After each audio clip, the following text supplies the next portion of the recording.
जय हिंद दोस्तों, Sandeep tricky math special YouTube channel में आप सभी का स्वागत है।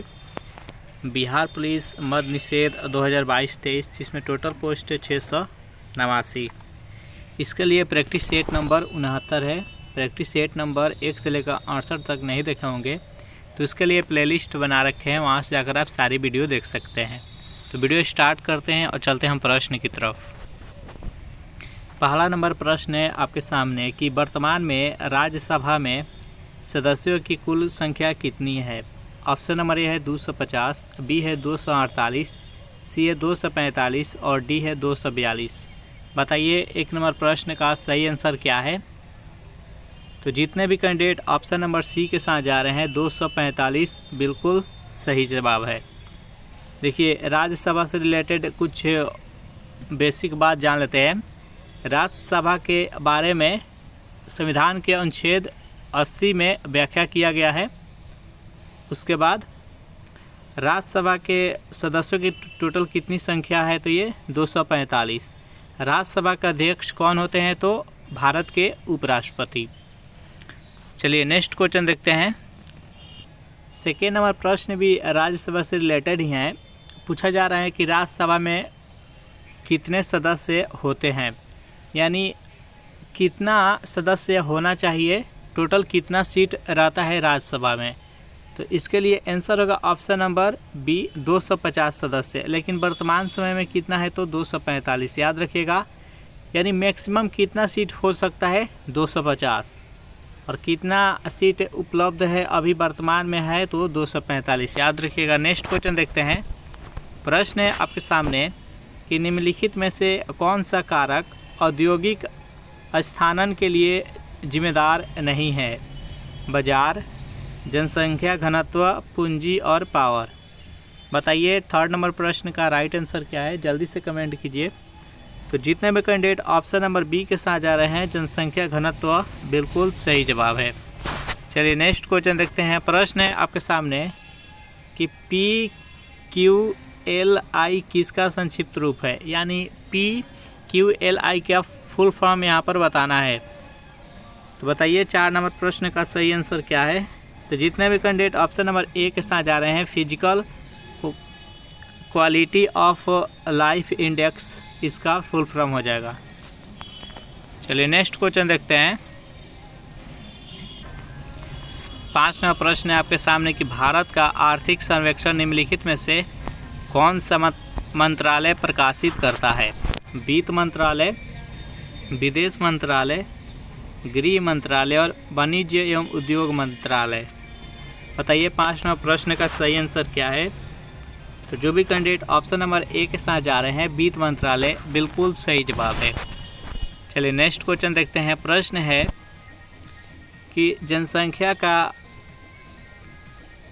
औषधि घनत्व निम्नलिखित में नाम से भी जाना जाता है, यानी जनसंख्या के औषधिक घनत्व किस नाम से भी जाना जाता है, एक और उसका नाम है आपको बताना है।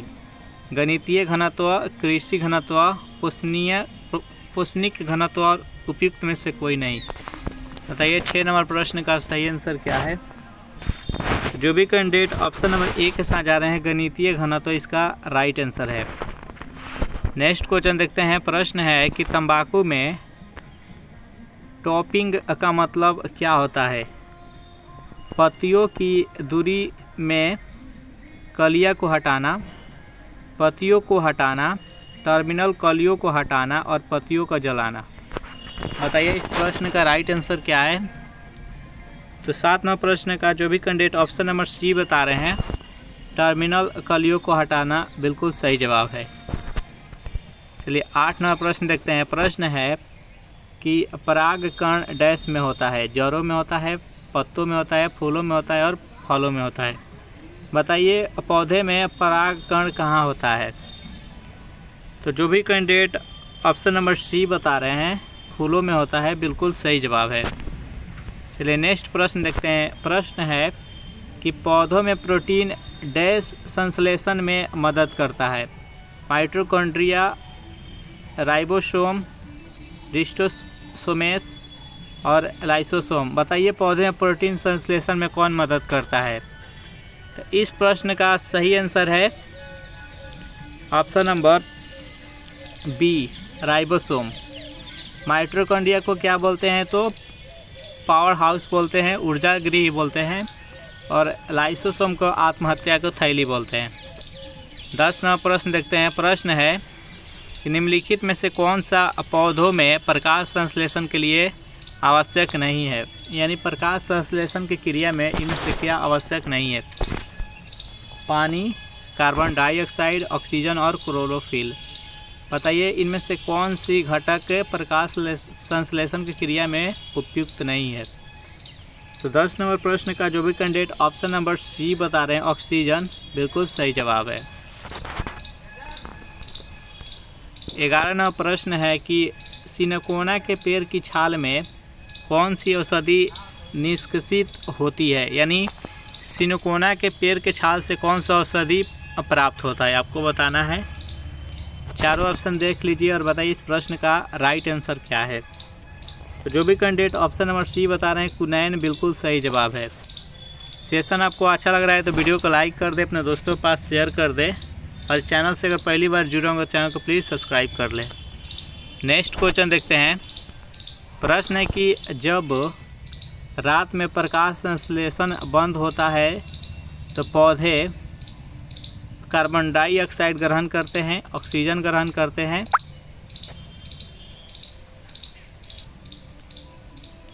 तो कार्बन डाइऑक्साइड छोड़ते हैं और ऑक्सीजन छोड़ते हैं। बताइए 12 नंबर प्रश्न का सही आंसर क्या है? तो देखिए जब रात में प्रकाश संश्लेषण की क्रिया बंद हो जाता है, प्रकाश संश्लेषण की क्रिया इसलिए बंद हो जाता है क्योंकि रात में उसे सूर्य के प्रकाश नहीं मिलता है, तो रात के समय वो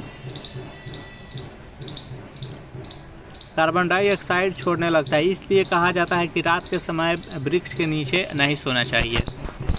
13 नंबर प्रश्न है आपके सामने कि प्रकाश संश्लेषण के दौरान पादप और पेड़ कौन सी गैस बाहर छोड़ते हैं? हाइड्रोजन, नाइट्रोजन, ऑक्सीजन और कार्बन डाइऑक्साइड। बताइए 13 नंबर प्रश्न का सही आंसर क्या है? इस प्रश्न का सही answer option number C, oxygen. Carbon dioxide ग्रहण करते हैं और ऑक्सीजन छोड़ते हैं।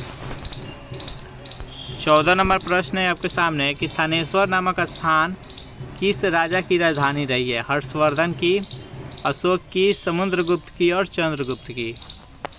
बताइए इस प्रश्न का सही आंसर क्या है?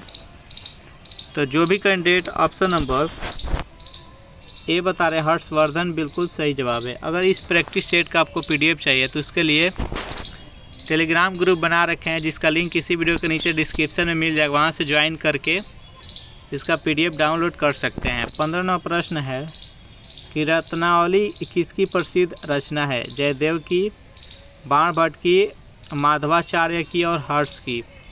बताइए इस प्रश्न का सही आंसर क्या है? तो रत्नावली जो पुस्तक है ये हर्ष के द्वारा लिखा गया है, तो इसका राइट आंसर है ऑप्शन नंबर डी। 16 नंबर प्रश्न है आपके सामने कि लाला लाजपत राय ने स्वदेशी आंदोलन में किस जिले से सक्रिय रूप से भाग लिया था? रोहतक, पानीपत, सोनीपत और हिसार। बताइए 16 नंबर प्रश्न का सही आंसर क्या है? तो जो भी कैंडिडेट ऑप्शन नंबर डी के साथ जा रहे हैं, हिसार, बिल्कुल सही जवाब है। नेक्स्ट क्वेश्चन देखते हैं। प्रश्न है कि 1901 में poverty and on British rule India in India का प्रकाशन किसने किया था? सर सुरेंद्र नाथ बनर्जी, बिपिन चंद्र पाल, एलन ऑक्टोबियन और दादा भाई नौरोजी।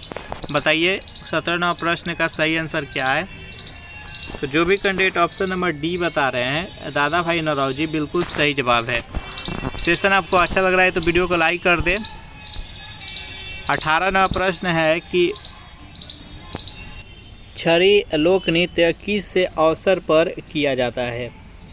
दिवाली, गोगा नमवी, दशहरा और होली। बताइए 18 नंबर प्रश्न का सही आंसर क्या है? जल्दी से कमेंट कीजिए। तो जो भी कैंडिडेट ऑप्शन नंबर बी के साथ जा रहे हैं, गोगा नमवी, बिल्कुल सही जवाब है। चलिए नेक्स्ट प्रश्न देखते हैं। प्रश्न है कि राम रामचरितमानस के रचयिता कौन थे? प्रेमदास, मुंशीदास, कालिदास और तुलसीदास। बताइए 19वां प्रश्न का सही आंसर क्या है? तो जो भी कैंडिडेट ऑप्शन नंबर डी के साथ जा रहे हैं, तुलसीदास, बिल्कुल सही जवाब है। नेक्स्ट प्रश्न देखते हैं। प्रश्न है कि भारत में उष्णकटिबंधीय वर्षा वन कहाँ पाए जाते हैं? अंडमान निकोबार में, जम्मू कश्मीर में, हिमाचल प्रदेश और गुजरात में। बताइए 20 नंबर प्रश्न का सही आंसर क्या है? तो जो भी कैंडिडेट ऑप्शन नंबर ए के साथ जा रहे हैं, अंडमान निकोबार, बिल्कुल सही जवाब है। 21 नंबर प्रश्न है आपके सामने कि किस वायुमंडलीय स्तर में अधिकतम मौसमी घटनाएं घटित होती है? बताइए इस प्रश्न का सही आंसर क्या है? आयन मंडल, समताप मंडल, क्षोभ मंडल और मध्य मंडल। बेहद इम्पोर्टेंट प्रश्न है।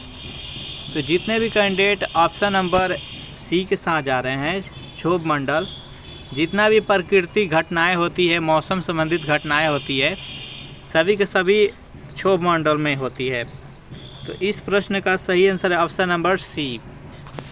और वायुयान जो उड़ाई जाती है वो संताप मंडल में उड़ाई जाती है, इसी में ओजोन परत होता है। 22वां प्रश्न है कि पृथ्वी के धरातल से वायुमंडल की निम्नलिखित में संरचनाओं को व्यवस्थित कीजिए। मतलब कि आपको बताना है कि पृथ्वी के जो धरातल है, यहाँ से पहले कौन मंडल आता है, उसके बाद कौन, उसके बाद कौन, इस प्रकार से आपको सजाना है। बताइए इस प्रश्न का सही आंसर क्या है? तो पृथ्वी के धरातल से सर्वप्रथम आता है, वो आता है क्षोभ मंडल। क्षोभ मंडल के बाद आता है संताप मंडल, और संताप मंडल के बाद होता है मध्य मंडल। उसके बाद आता है आयन मंडल, और लास्ट में आता है बहिर्मंडल। तो इस प्रश्न का सही आंसर है ऑप्शन नंबर बी। 23 नंबर प्रश्न है आपके सामने कि वायुमंडल में सबसे पर्याप्त मात्रा में पाए जाने वाले गैस के मूल तत्व कौन सा है? नाइट्रोजन, फ्लोरीन, हाइड्रोजन और क्लोरीन। बताइए वायुमंडल में सबसे ज़्यादा गैस कौन सी पाई जाती है? तो 23 नंबर प्रश्न का सही आंसर है option number A, nitrogen, 78%। Second number पर आता है ऑक्सीजन। नेक्स्ट प्रश्न है आपके सामने कि किस संविधान से भारत ने राज्य के नीति निर्देशक तत्व के विचार को अपनाया था? बताइए इस प्रश्न का सही आंसर क्या है? आयरलैंड के संविधान, ब्रिटेन के संविधान, अमेरिका के संविधान और फ्रांस के संविधान। बताइए किस देश के संविधान से राज्य के नीति निर्देशक तत्व लिया है भारत? तो 24 नंबर प्रश्न का राइट आंसर है ऑप्शन नंबर ए, आयरलैंड के संविधान से। 25 नंबर प्रश्न है आपके सामने कि संविधान सभा के प्रारूप समिति का अध्यक्ष कौन होता है? डॉक्टर राजेंद्र प्रसाद, डॉक्टर भीमराव अम्बेडकर, पंडित जवाहरलाल नेहरू और सी राजगोपालाचारी। बताइए इस प्रश्न का सही आंसर क्या है? तो 25 नंबर प्रश्न का सही answer option number B, doctor Bhimrao Ambedkar. 26 number प्रश्न है आपके सामने कि भारतीय संविधान में केंद्र के साथ अवशिष्ट शक्तियों का विचार डैश के संविधान से लिया गया? France, Canada, Australia, UK. बताइए 26 नंबर प्रश्न का सही आंसर क्या है? तो जो भी कैंडिडेट ऑप्शन नंबर बी के साथ जा रहे हैं, कनाडा, बिल्कुल सही जवाब है। 27वां प्रश्न है कि नरेंद्र मोदी सरकार द्वारा स्थापित नीति आयोग के स्थान पर कार्यरत हुआ। यानी बताना है आपको कि जब नरेंद्र मोदी के द्वारा नीति आयोग लाया गया, उससे पहले इसके स्थान पर कौन सा आयोग चलता था? तो इसके जगह पर योजना आयोग पहले चलता था। योजना आयोग के जगह पर ही नीति आयोग गठित किया गया, और नीति आयोग के जो अध्यक्ष होते हैं वो भारत के प्रधानमंत्री होते हैं। 28वां प्रश्न है आपके सामने कि 2018 में विश्व में लोकतंत्र की स्थिति किस संस्था द्वारा जारी की गई? अर्थशास्त्री गुप्तचर इकाई द्वारा, एमनेस्टी इंटरनेशनल द्वारा, यूनिसेफ द्वारा और उपयुक्त में से कोई नहीं। बताइए 28 नंबर प्रश्न का सही आंसर क्या है। तो जो भी कैंडिडेट ऑप्शन नंबर ए के साथ जा रहे हैं, अर्थशास्त्री गुप्तचर इकाई द्वारा, बिल्कुल सही जवाब है। नेक्स्ट 29 नंबर प्रश्न है कि संविधान सभा द्वारा भारत के राष्ट्रीय ध्वज का प्रारूप को अपनाया गया 27 दिसंबर 1946 को, 26 नवंबर 1949 को, 22 जुलाई 1947 और 24 जनवरी 1950। बताइए इस प्रश्न का सही आंसर क्या है।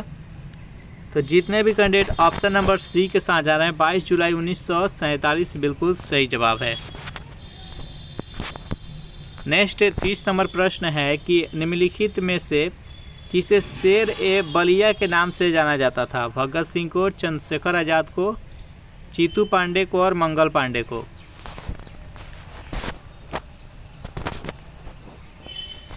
बताइए 30 नंबर प्रश्न का सही आंसर क्या है। तो जो भी कैंडिडेट ऑप्शन नंबर सी के साथ जा रहे हैं, चीतू पांडे, बिल्कुल सही जवाब है।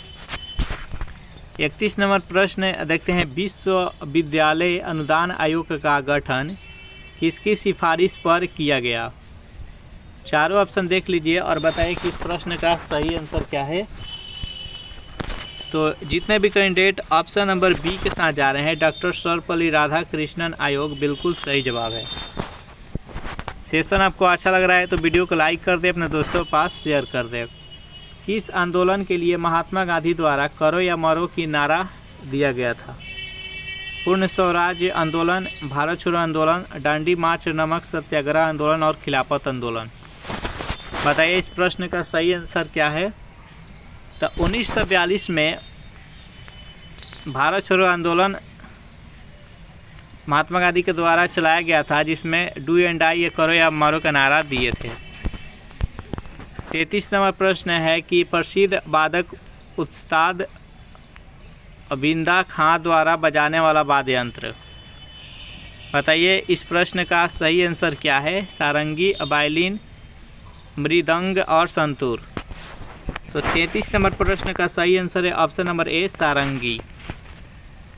34 नंबर प्रश्न है कि माय ट्रूथ नामक पुस्तक के लेखक कौन है। खुशवंत सिंह, किरण बेदी, नरेंद्र मोदी और इंदिरा गांधी। बताइए इस प्रश्न का सही आंसर क्या है। तो इस प्रश्न का सही आंसर हो जाएगा option number D, Indira Gandhi. इस प्रैक्टिस सेट का लास्ट क्वेश्चन देख लेते हैं। ब्राज़ील की राजधानी क्या है, कहाँ है। तो ब्राज़ील की राजधानी ब्रासिलिया है। इस प्रकार से इसमें टोटल 35 प्रश्न देखे। आपको कमेंट करके बताना है कि 35 में आप कितने का सही जवाब दिए हैं। सेशन आपको अच्छा लगा हो तो वीडियो को लाइक कर दें, अपने दोस्तों के पास शेयर कर दें और इस चैनल से अगर पहली बार जुड़े होंगे तो चैनल को प्लीज़ सब्सक्राइब कर लें। नेक्स्ट वीडियो कल मॉर्निंग में 9 बजे आएगा तो देखना नहीं भूलिएगा। Thanks for watching this video. मिलते हैं नेक्स्ट वीडियो में।